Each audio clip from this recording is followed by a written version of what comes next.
Praise the Lord. இன்றைய பலப்படுத்தும் வார்த்தை சகரியா 4வது அதிகாரம் 6வது வசனம். Zakariya chapter 4 verse 6.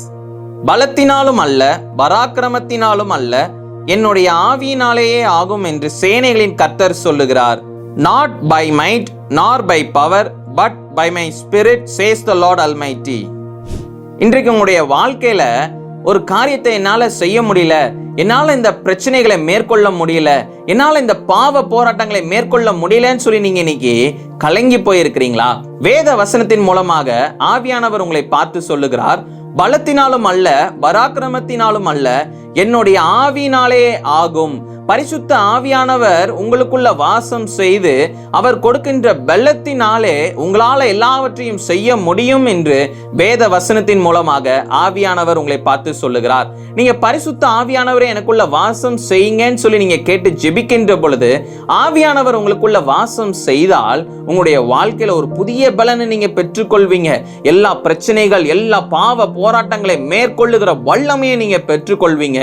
எல்லாவற்றையும் நீங்க ஜெயிக்க பரிசுத்த ஆவியானவர் உங்களுக்கு உதவி செய்வார். எப்படி செய்ய வேண்டும் என்று பரிசுத்த ஆவியானவர் உங்களுக்கு அழகா உங்களை கைட் பண்ணுவார். அவர் உங்களோட கூட இருந்து பெரிய காரியங்களை செய்வார். பரிசுத்த ஆவியானவர் எனக்குள்ள வாசம் செய்யுங்கன்னு சொல்லி நீங்க ஜெபம் பண்ணுங்க.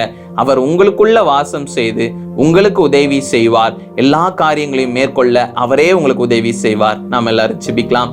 எங்களை நேசிக்கிற நல்ல தகப்பனே, ஆவியானவரே சப்பா, இந்த நாள்ல ஆவியானவரே சப்பா, நீங்க எங்க எல்லாருக்குள்ளேயும் வாசம் செய்யுங்க.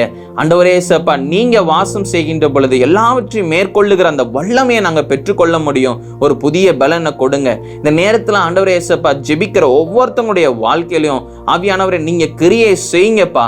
ஆவியானவரை நீங்க பிள்ளைங்களுக்குள்ள வாசம் செய்து எல்லாவற்றையும் மேற்கொள்ள நீங்க பிள்ளைங்களுக்கு உதவி செய்யுங்க. கற்றுக் கொடுங்க, பலன் கொடுங்கப்பா. ஆசீர்வதிங்க.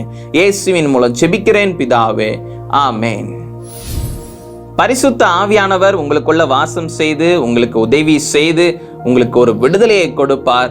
உங்களை எல்லா காரியத்திலையும் சரியாக அவர் உங்களை கைட் பண்ணுவார். எல்லா பாவ போராட்டங்கள், பிரச்சனைகளை மேற்கொள்ள அவரே உங்களுக்கு உதவி செய்வார். அதனால எதை குறித்து யோசிச்சு சோர்ந்து போகாதீங்க. ஆவியானவர் உங்களுக்கு உதவி செய்வார். கர்த்தர் உங்களை ஆசீர்வதிப்பாராக. ஆமென்.